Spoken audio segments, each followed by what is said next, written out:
Last night in the NBA, an NBA Cup champion was crowned. Giannis and the Milwaukee Bucks got the win over the Oklahoma City Thunder. If the Cavs won the NBA Cup, would you go to the victory parade? No, but I would. Would they even hold one? I doubt they would hold one, but I would expect them to put a banner up. Would you go to the banner up? No.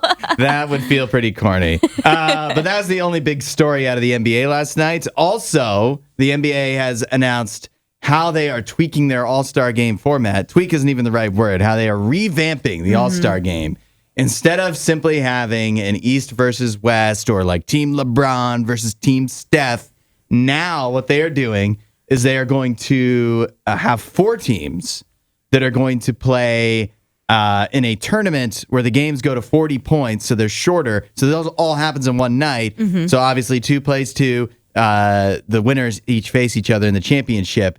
3 of the teams are made up of NBA players, and then the extra team is the Rising Stars team. Yeah, which is still NBA players. Right, yeah. But they have to be in their first 2 years. Right. Yeah. And all of the teams in this case will be drafted by Charles Barkley, Shaq, Kenny Smith, and then WNBA star Candace Parker for the Rising Stars. I don't know if she'll be actually drafting the players. How they've done the Rising Stars in the past is they've had some of the NBA greats draft those teams for the Rising Stars games, because they have had this format for Rising Stars, the whole, create 4 teams, 2 play each other, and then 2 play each other. Then the winners of both of those games play each other for the championship, and they play them with that style ending of we have to try and get to a certain amount of points. Yeah.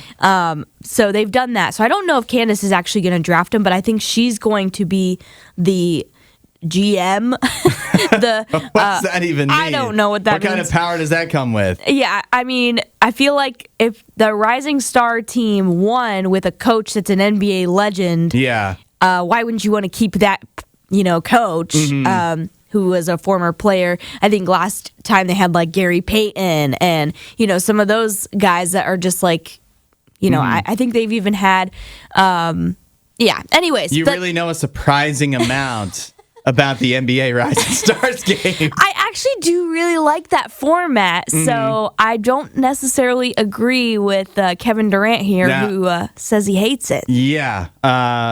Kevin Durant already, within hours of this announcement, literally said, quote, "I hate it, absolutely hate it."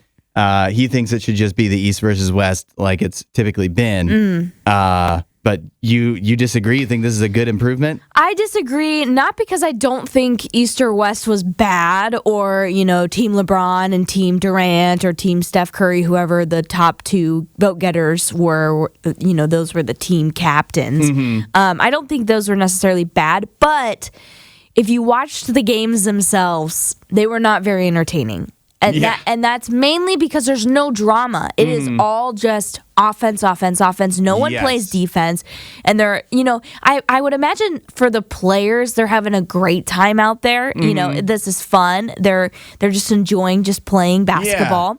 But for a viewing audience, it certainly isn't. And so to add in this extra, bit of drama where it's a tournament, and also you have to try and reach the first team to reach 40 points wins the game, I think it will help.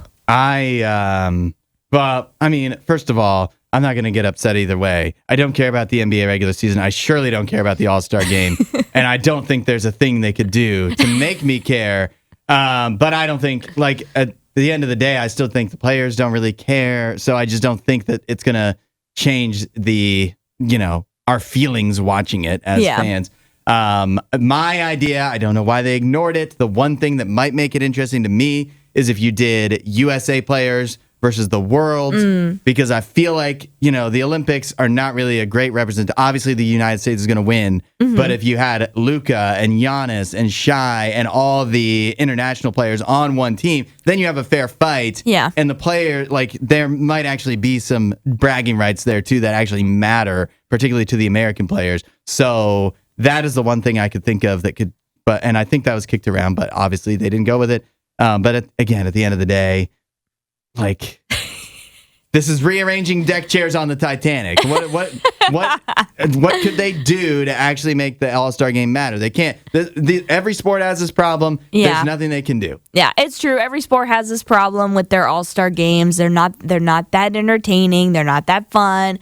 And so they're pointless. Yeah, it's hard to try and manufacture the interest and drama. But that we'll see. We'll see what happens. I know as an NBA fan, I'll probably tune in and watch it and see how it goes. But yeah, I don't know how much this will help. While you're here, you should watch more of our videos and subscribe so you don't miss what we do next.